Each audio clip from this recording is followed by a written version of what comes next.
What's going on, y'all? Carlito here back with another video on your screen. I'm here with the Sugar Man, Sugar Shane Mosley Jr. Bro, thank you for coming back on the channel, bro. It's like you're one of the main people I interview, bro, and it's dope to hear and it's dope to even think about my mind. You coming off a big win, bro, in your hometown. First off, bro, like how does it feel, you know? It always feels good to get the win. I have to say that with the time that I had, I felt like I did a pretty decent job. Still not very happy with my performance, but I'm happy I got the win, and I'm happy that I was able to learn and get that experience, get back in the ring, things like that. But Yeah. next time, I want to have a better performance. So that's the plan. Man, bro. Yeah, like your performance, bro, like from what I saw, it was great. You coming off of two big wins, just like back to back, it seemed like. And, just weeks, just to prepare for them. Talk about your preparation, like where were you when you got that call? Like, you know, uh, Yeah. So.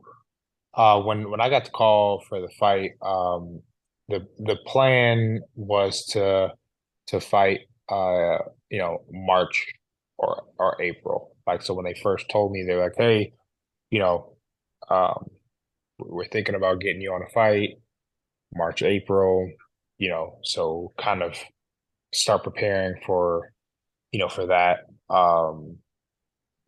So that was kind of like the first initial talk. Like, it was like, hey, we're thinking about fighting you March or April. So um like I get start getting prepared, things like that.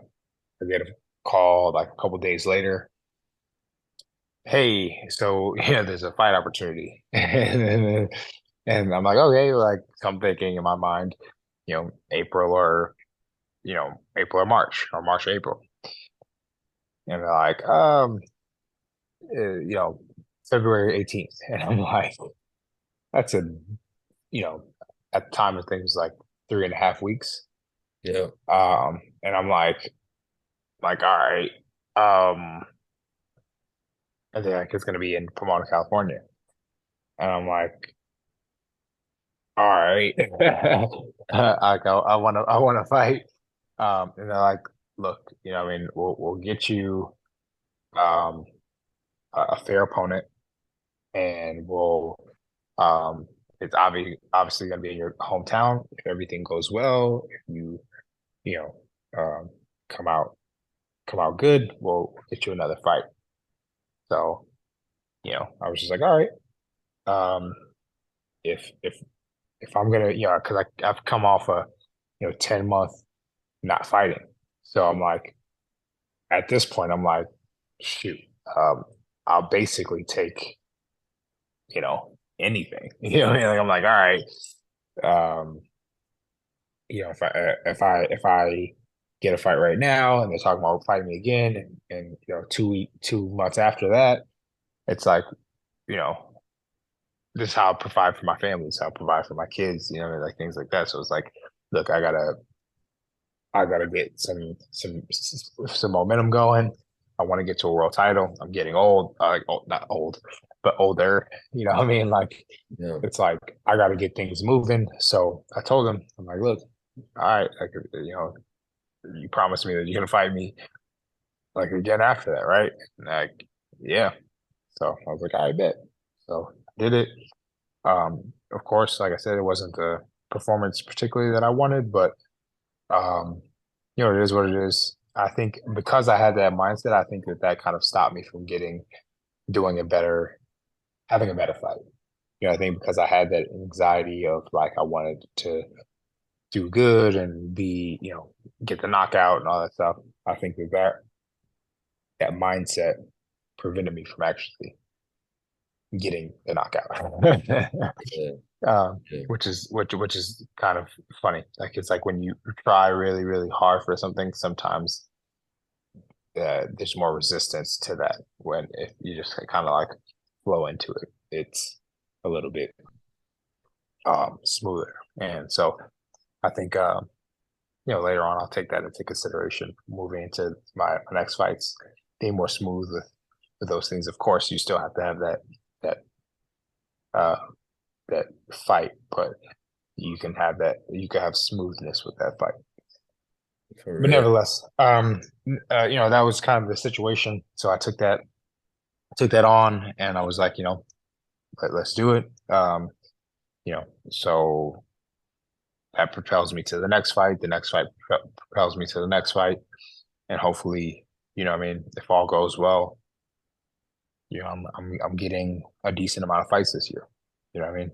Um, Man, I want to see you my get that get, title, bro. yeah, yeah, yeah, absolutely. Me too. So Real, bro. But it'll come.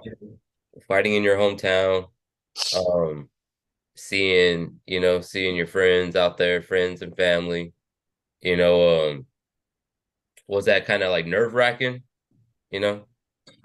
No, um, I don't think they are the issue. I think it's more so me, and I think that sometimes when you get people around, you want to impress them.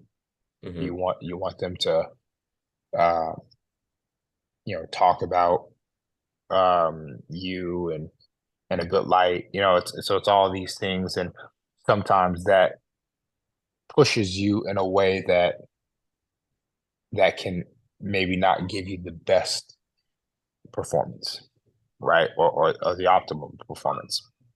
But when you have like this kind of like when I fought Gabe, for instance, right? Like it was just kind of like, I don't care what nobody thinks. I'm about to beat his ass. You know what I mean? Like he can't beat me. I mean, it was a very like I don't care what nobody thinks. I don't care what he thinks. I don't care what you know what I mean? You think whatever the case is. And there was like I had that mindset. And I think when I had that mindset, there was like it kind of shielded me from like expecting a certain thing. But Hmm. like for me, um, this time I was like, I want to get the knockout. Like I want people to see me look good. Like I want it. Hmm. And whereas like that fight, I was like, I don't give a fuck. Like you're not beating me. You know what I mean? Like it was a very like just like matter of fact, like and then this one was like, I want. You know what I mean? So it's like I feel like having the first mindset would be better for me. Like I don't give a fuck what nobody thinks. I'm about to put on the best performance ever. And whereas like, this time in, I wanted it so bad. I wanted to get the knockout. I wanted to look great. I wanted to, you know, show a certain, you know, greatness. And that came up short. But I think it's, because of that. So that's something that I got to take into account just moving forward. Yeah. And actually I can be very thankful for that, right? Like, and like you it's all a part of the process. It's all a part of the growth. It's all a part of these things you pick up, little pieces along the way. Sometimes even they say wins are worse than losses because a lot of times when guys win, they don't really learn anything afterwards because they did what they were supposed to do, right? Yeah. But like when you lose or when you didn't, when you fell short, there is this feeling of like, oh, I gotta improve. I gotta make better. And a lot of times when guys win, that's not always they don't have that mindset because they got the job done. They won. They knocked the person out, or whatever the case is. So they don't think, oh, well, I don't have to do anything different. I won, right? But in this particular case, I feel like this win didn't feel like a loss, but it felt like I still feel like I have stuff to improve on. I still feel like I have stuff to work on in order to get better and be at that top tier. So that's something that I want to work on and improve on. And I have to if I want to be world champion. For real. For real. Talk about the MMA still, bro. Like the gym, how is the gym going? How is everything working right now? Oh man, the Syndicate MMA is like that's my family. So like I love being there. Love teaching there. I love all the coaches there. We got a good staff, good training environment, and it's good. I feel like it helps me to open up my mind, open up my game. Um, it keeps me accountable. Um, I love working there. I love being a coach there. So um, hopefully that keeps moving forward. It keeps growing, and you know later on down the line, who knows? I might even take an MMA fight. Never know, bro. You never know. I see you post like on your Instagram about like, you teaching classes and stuff like that. How are those? What's in how do you say in the class, what do you teach in the class? Yeah, I mean, so I'm teaching boxing. You know what I mean? So like, obviously, it's an MMA gym, but um, you know, boxing is a part of mixed martial arts. You know what I mean? Like, because it's so, but I teach my own discipline. I don't necessarily teach anything MMA related. I just teach my sport. But Yeah. whenever I can, or if people ask me, I let them know how they can apply that, or at least how I feel that they can apply that to their game. You know what I mean? And if it works for them, cool. If it doesn't, you know, Yeah. cool. I try to do my best to always help my brother. You know what I mean? I look at it like that. You know, hey, how can I help my brother? So um, I try to I try to help them wherever I can. So that's what I do. That's what's up, bro. It sounds exciting. I need to go to that gym one day just to see how it looks and even taking class. That'd be dope. Yeah, And man. I think you'd enjoy it.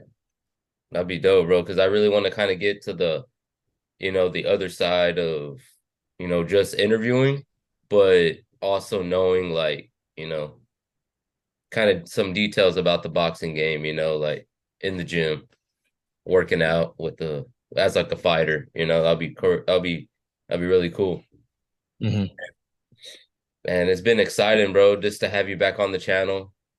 Um, I'm still pinching myself every time I interview you, bro. Like it's just like, it's just a dream always, bro. Like just to get you on the channel, to have the relationship I have with you, it's one I always carry for real. And just to know what I know now, it's amazing. And talk about, what's in the next 6 months. What would you like be done in the next 6 months? In the next 6 months, I'd like to be either in the conversations for a world title or fighting for a world title. So whether that's like I'm, you know, a mandatory or, you know, top five, something like that, um, or I'm matched up to fight for the world title. So hopefully it's one of those um, in the very near future. I mean, shoot, I told Golden Boy, should I be willing to fight every 2 months if that's what y'all wanted? If that, Yeah, um, you know what I mean? I'll be willing to fight all all year if that's what you guys wanted. So so hopefully we can get that done. We can fight as much as possible and get to that world title. facts for real, bro. And I always notice you have the best cut man in the game, Stitch. And Yeah, talk about, how do you feel about him being in the new Creed movie again, making it yeah, man. Um, it's kind of funny because I feel like the Creed movie is I find it's a little bit similar to my story. You know, not exactly. You know, my dad's still alive and he was very much so in my life, but like that aspect of um the kind of fighting to find your way, fighting to get a world title. You know what I mean? Like all of the people saying, you're not like um, your dad and all this stuff. Um, I really, I really can relate to that in a lot of ways. And it was kind of funny because after I beat Gabe Rosado, he said, "This is two. I beat him in the movie, and I beat him in real life." Yeah. Yeah, because like in the first Creed movie, Yeah. Creed fights Leo, whoever his character is, and they won. And then he said, "Now I beat him in the movie, and I beat him in real life, the real life Creed." What do you think And about that? I mean, it was true. I mean, I didn't really think of it until like after he said it, and then um, when after he said it, I was like, "Yeah." And it's kind of funny because like I both of the Creed movies made me cry. You know what I mean? But it's because of I could relate to them. You know Yeah. what I mean? Like it's my story. And it's my story before it's unfolded. You know what I mean? He becomes a world champion. He proves himself. Um, I became a champion, when I beat Gabe, but a world champion yet. And so that was a good first step. And now, we have another step to get to, but it's like it's there for me. It seems to be written already. I just got to go out and make it real. Well, So bro. yeah, You're gonna get it, that's bro. about that. Oh, No. I know I will. I know I will. So that that's what was kind of cool. You know, what I mean, having Stitch, he's a really, really good human being. But yeah, he's a good cut man, but he's a really good human being. And I don't know if you know like the story of how he became like a cut man, but like he literally was just helping a friend out. Like he was just at a fight, and they're like, "Hey man, like do you we're looking for like somebody to stitch up this cut." And so he does this because I believe he was in the military or something like that. So he did MMA and stuff. And so he basically stitched up the cut, whatever like that. And the guy was like, "Wow, man, it's like brand new." He was like, "From now on, I'm gonna call you Stitch because you stitched this up like real nice." Yeah. And it kind of stuck. You know what I mean? It was kind of like, but like he wasn't doing it because he was trying to like make a career out of it. He was doing it because he was just trying to help a guy out. You know what I mean? And then like everybody after that, obviously word spreads and they're like, "Hey man, like who did that? Man, like Yank cut was bad. Like, how you look so good now? Hey man, my man Stitch, you know what I mean? He helped me out." And it was kind of like that. And so like he's just always been like just a really, really good dude. And my last fight with Gabe, he just felt like family. Like it really felt like he was a part of my family and like a part of my boxing like family. And I told him, I was like, after that fight, I was like, bro, like no matter what, like you're in my corner forever. Like from now on, like you're in my corner. Cause like you're just a really, really solid, good dude. And I could feel it. I can feel that you care about me. Yeah.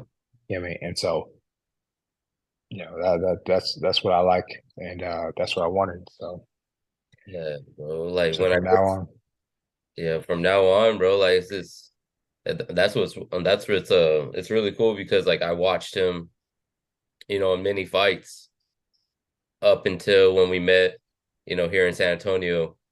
Um, and he was just like he didn't even I mean he didn't have to say anything, but I can feel that he was a humbled man. So yeah. I was like, all I did was shake his hand, bro. He didn't have to say anything, and I was like, I watch you, man. You're my one of my Mhm. favorites, bro. Yeah. And now I'm just like, then I see him in the, creeds and see him up in this next one. And I'm like, man, like he's doing Yeah, something.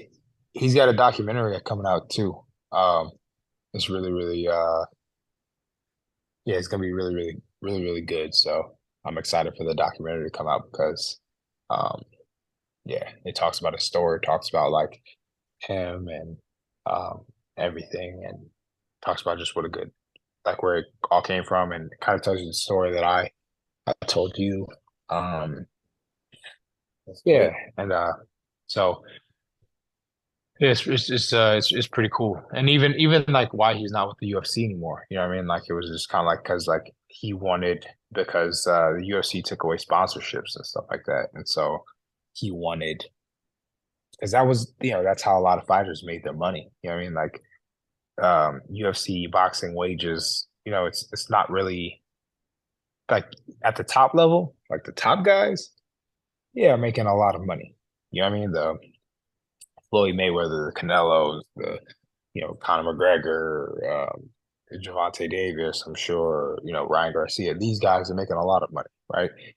But like the guys below that aren't making, you know, anywhere near that. You know what I mean? Yeah, they're making a decent, Hmm.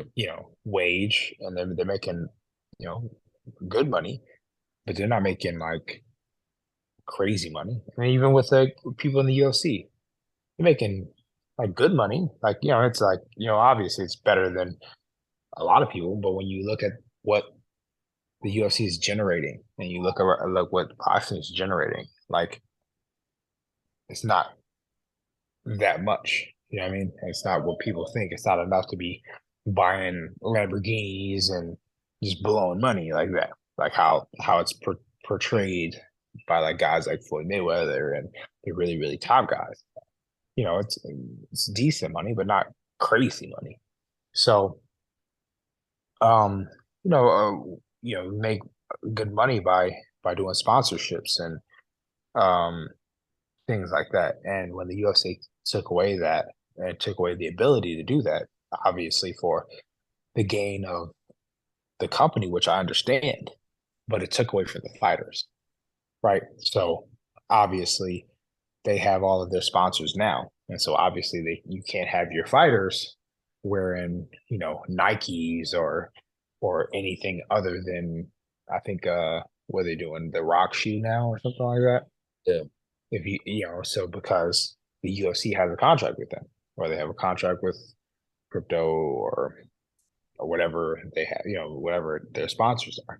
Yeah, Hmm. the fighters can get those sponsors, and some of the fighters can get those sponsors. Not all the fighters can get those sponsors. So he was just advocating for that, and wanted the fighters to be able to keep that, obviously, because that puts more money in the fighters' pocket, and able to feed their family and just make more money. So he's always looked out for the fighters, and that's one of the reasons why I love him because he looks out for the fighters in all aspects, in all ways, and by protecting the hands, by protecting the face or the cuts and stuff like that, by just speaking. So he's a good dude. Somebody I will always want in my corner. Yeah, that's great, bro. That's great. And I just want to thank you again, for coming on the channel and ask you about this upcoming fight, um, March 4th, and I think it's gonna be in California with Mark McNifico and Brandon Figueroa. Who do you got in that fight? Mm, it's gonna be a good fight. Um, if I had to pick, I would probably lean more towards Mark. I can't say his name. Messiah, Um, his last name. yeah, yeah. So I would say him, man. He's really, really sharp. He's really, really fast and explosive. The way he throws some of his punches that pop on them, I'm like, whoa. So, and Brandon Figueroa is very. He kind of reminds me of like a smaller Margarito, kind of like swarms you and overwhelms you. Good fighter, tough, tough as nails, man. Him and his brother both tough as nails. Um, but like they have a style, like after that, like it hits a point to where like it doesn't work anymore. Like right because your body is taking so much punishment over the years, or what I mean, you get banged up and then it's just like it just ain't there no more. right? Because your body can only take so much, and they bump in and turn in and taking punches and coming back, and it's just a very like it's a broad like it's a very fan friendly fight, or he's a very fan friendly fighter. But like once you kind of hit a certain point, like those guys like fall off, and I'm not saying that that's what it is, but like I don't feel like it's a long lasting type of style, and I don't think that that style works good for explosive type of fighters. Guys that are really explosive and sharp. So I think that if I had to lean towards a fighter, it'd probably be Mark. But I think it'll be great for however long it lasts, because Yeah, I think we're going to get a collision, and I think that it should be a very good fight for as long as it lasts. facts, facts. Then you got looks like it's official. You got Ryan Garcia versus Tank Davis. You know, how do you feel about how that fight's gonna happen? Great fight. I can't call that one, man. That was a good one. Um, Truth be told, I would love to be a part of that one. So, but as far as that fight goes,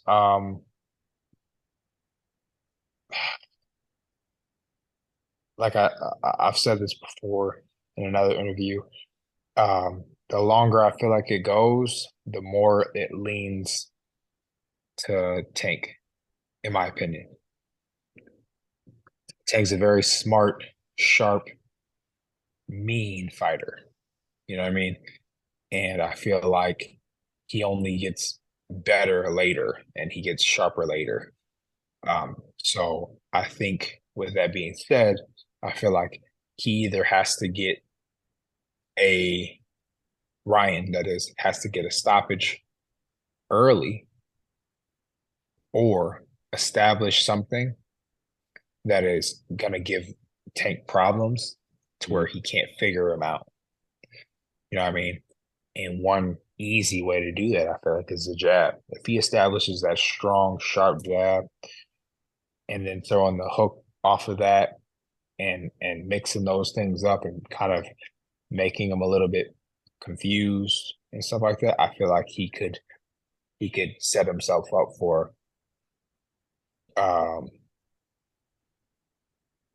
for to win. I do feel like this fight ends in a knockout either way. Both of these guys have bad intentions. Both of these guys draw lines in the sand. And if you cross this, I'm, knocking you out type thing. Um, so I think that there's definitely possibility for both of that, for both guys to get the knockout. And I feel like they're going to be trying for it. So um, I'm excited for that. yeah, for real. That's gonna be an exciting fight. I hope to see you on that card too. That'd That'd be be, great. That'd be memorable. great. And to see it on live on Showtime or, however it is, it's gonna be an exciting fight. And let all my subscribers know, bro, where to follow your journey. Yeah, man. I'm usually on Instagram, so follow me on Instagram at Shane Mosley Jr. Um, yeah, as of right now, that's kind of the main place that I put my content and stuff like that. So follow me there. I do have Twitter, which is at one Shane Mosley Jr. And Facebook is just my name, Shane Mosley Jr. Uh, so follow me there. Excellent, bro. I appreciate you again. Thanks for coming on. Y'all go follow him, bro. He's the main guys that's helped me build this channel to where it's at today. And go follow him on TikTok too. He has some funny TikToks. I do have TikTok as well. Bro, I see those Yeah, all the time, bro, and it makes me laugh. And you have great knowledge, bro, and just always remember that, like, you're the man, deep down.